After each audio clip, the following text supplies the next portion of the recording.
பத்திரிக்கை வந்திருக்கு, சொல்லவே இல்லை. கல்யாண பத்திரிக்கை 5 பத்திரிக்கை வந்திருக்கு, சொல்லாமலே உட்காந்துருக்கிறாள் இவ. சொல்றது இல்லை, 5 கல்யாண பத்திரிக்கை வந்திருக்கு. ஐயோ ஐயோ, எப்படி அடே மலரே, என்ன 5 பத்திரிக்கை வந்திருக்கு? ஆமாங்க, 5 பத்திரிக்கை தான் வந்திருக்கு. அப்ப 5 பத்திரிக்கை 5 சாப்பாடா? 5 சாப்பாடா? 5 சாப்பாடு சாப்பிட்டீங்க, கொலஸ்ட்ரால் ஏத்திக்கலையா? அதெல்லாம் பார்த்தா என்ன செய்யறதுன்னு தெரியல. எப்படி அந்த 5 கல்யாணத்துக்கு போனது? நடந்துதான் போகணும். இது கூட தெரியாம சரி, ஏடாகுடமா பேசாத. 5 கல்யாணத்துக்கு போகணும், நேடாகுடமா பேசுற. நடந்து போகணுமா? ஏண்டி, எப்படி 5 கல்யாணத்துக்கு போறது? எப்படி என்ன எப்படி எப்படி போக சொல்ற? கல்யாணத்துக்கு எப்படி போறதுன்னு தெரியாமையே, வழி தெரியாமையே இருக்க நீங்க. இல்லடி, 5 கல்யாணத்துக்கு போகணும்ல, எப்படி ஒரு ஐடியா சொல்லிட்டு அதை உன்கிட்ட கேட்டேன். அதுக்கு என்ன பண்றீங்க? பத்திரிக்கை எடுத்து பாருங்க. பத்திரிக்கை எடுத்து பாத்தீங்கன்னா அதுல போன் நம்பர் இருக்கும். அதை எடுத்து போன் பண்ணி கேளுங்க. இருக்குடி. மூலகாரி 5 கல்யாணத்துக்கு கேட்டு என்ன கேட்கணும்? சாப்பாடு என்ன கேட்கணுமா? ஆமா.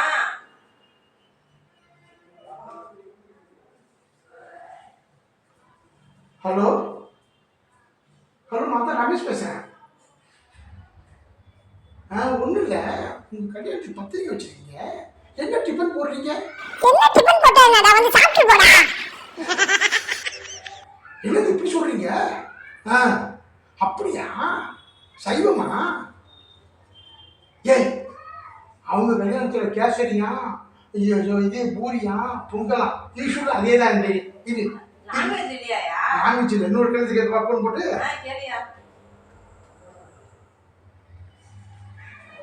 ஹலோ யார் பேசுறது? ஆமா, நான் தான் ரமேஷ் பேசுறேன். பத்திரிக்கை வந்துச்சு.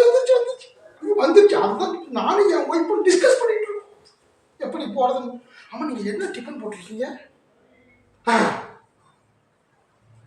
ஐயா, அங்கேயும் சாம்பார் தானா? ஐயோ, மாத்தி எதாவது போட மாட்டீங்களா? ஏங்க நீங்க சரி வைங்க. வந்துருங்க கேட்குறாரு. போகும்ல? போவோம். அடுத்த கல்யாணத்துல என்ன சாப்பாடுன்னு கேளியா? ஹலோ, ஆமா, நல்லா இருக்கீங்களா? நல்லா இருக்கிறது இருக்கட்டும். ஃபர்ஸ்ட் என்ன சாப்பாடு நம்ம ஃபங்க்ஷன்ல? பிரியாணியா? ஓ, மட்டன் வேறையா? கரெக்ட். நீங்க கரெக்டாக பண்ணுறீங்க. ஓகே. ஏய், நீ சொல்றது இந்த கல்யாணத்தில் பிரியாணியாண்டி. ஆனால் ஏன் இப்போ அதுக்கு என்ன சம்மந்தம்? அதுக்கு என்ன சம்மந்தமா? எல்லா வீட்லயும் போய் சாப்பிட்டு இருக்க முடியுமாயா? எந்த வீட்டுல மட்டன் போடுறாங்கன்னு பார்த்தா அந்த கல்யாணத்துக்கு மட்டும் நம்ம 2 பேரும் சேர்ந்து போவோம்யா. வீதி கல்யாணத்துக்குலாம் என்ன பண்றது தெரியுமா? கவர்ல மொய்ய வச்சு அவங்க ஃப்ரெண்டு கிட்ட கொடுத்து அனுப்பியா. ஆமா, அவங்க போய் வச்சுருவாங்க. எல்லா கல்யாணத்துக்கும் போய் சாப்பிட்டு இருக்க முடியாது. நீங்க நம்ம மட்டன் பிரியாணி கல்யாணத்துக்கு போயிட்டு வந்துடும். ஆமா, சீக்கிரம் கிளம்பியா, போயிட்டு வந்துடும். நானும் போய் கூடவே மாத்திட்டு வந்துடுறேன். ஆமா, அப்புறம் கல்யாணத்துக்கு போற. இப்ப கிளம்புனா